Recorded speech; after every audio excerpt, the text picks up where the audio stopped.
ৰাজ্যত অব্যাহত আছে হাতী মানুহৰ সংঘাত। এবাৰ হাতীৰ আক্ৰমণত প্ৰাণ হেৰুৱাইছে এগৰাকী যুৱকে আৰু ভেৰগাঁৱৰ বাদলাপাৰাত সংঘটিত হৈছে শোকাবহ ঘটনা। মোমায়েকৰ ঘৰৰ পৰা ৰাজপথেৰে উভতি যোৱাৰ সময়তেই মাজ ৰাস্তাতে হাতীৰ আক্ৰমণ কৰে আৰু হাতীৰ আক্ৰমণৰ ফলত হঠাতে মৃত্যু হৈছে এগৰাকী যুৱকৰ। এই মুহূৰ্তত আমি সবিশেষ জনাবলৈ যত্ন কৰিছো। বিগত কেইমাহমানৰ পৰা ওদালগুৰিৰ ভাৰত ভূটান সীমান্তত হাতী মানুহৰ তীব্ৰ সংঘাত দেখা দিছে যদিও বৰ্তমানেও নিমাত হৈ আছে বন বিভাগ কিংবা ৰাজ্য চৰকাৰ।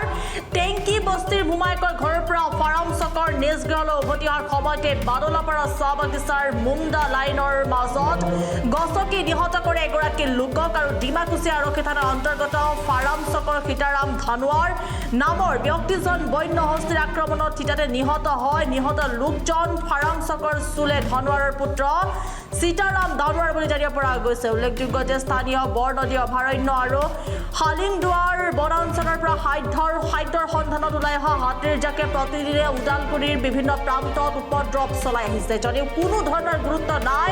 চলিত বৰ্ষতে ভূটান সীমান্তৰ বিভিন্ন প্ৰান্তত 5জনতকৈও অধিক লোকে বন্য হস্তীৰ আক্ৰমণত অকালতে প্ৰাণ হেৰুৱাবলগীয়া হৈছে আৰু খাদ্যৰ সন্ধানত ওলাই অহা বন্য হস্তীৰ জাকে গ্ৰামাঞ্চলত প্ৰৱেশ কৰি ঘৰ দুৱাৰ ভাঙি ছিগি খেতি পথাৰ তামোল পাণৰ বাৰী লণ্ড ভণ্ড কৰে বৃহৎ বনৰীয়া হাতীৰ জাকে। জিলাখনৰ ডিমাকুচি, বাদলাপাৰা, ৰজাগড়, সোণাজুলি, ফাৰামচক, বামুনজুলি, বৰগীতল, কালিখোলা, টেংকিবস্তি, নালাপাৰা, ননৈপাৰা আদি বিভিন্ন প্ৰান্তত এতিয়া প্ৰতিদিনে উজাগৰে কটাবলগীয়া হৈছে সমগ্ৰ গাঁওবাসীয়ে।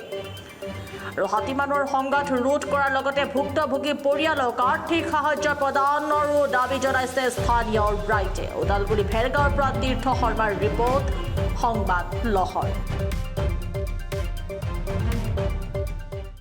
বাদলাপাৰা ফাৰ্মৰ পৰা টেংকি বস্তি গৈছিল মামাৰ ঘৰত। তাৰ পৰা উভতি আহোঁতে বাদলাপাৰা মুণ্ডা লাইনত হাতীটো লগ পাই হাতীটো সীতাৰামক মাৰি পেলালে।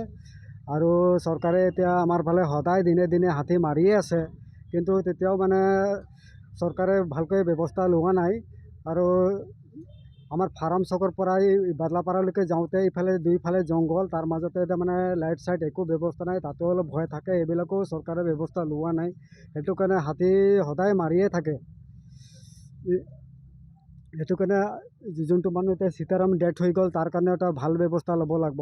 এইখিনি কম ফৰেষ্ট ডিপাৰ্টমেণ্টটো সদায় আহে, কিন্তু মানে সন্ধিয়া আহে খেদিবৰ কাৰণে, কিন্তু মানে খেদিবও নোৱাৰে আৰু জংঘল মাজৰ পৰা খেদিলেও নাযায়। সেইটো কাৰণে চৰকাৰে এইবিলাক ভালকৈ ব্যৱস্থা ল'লে ভাল আছিল।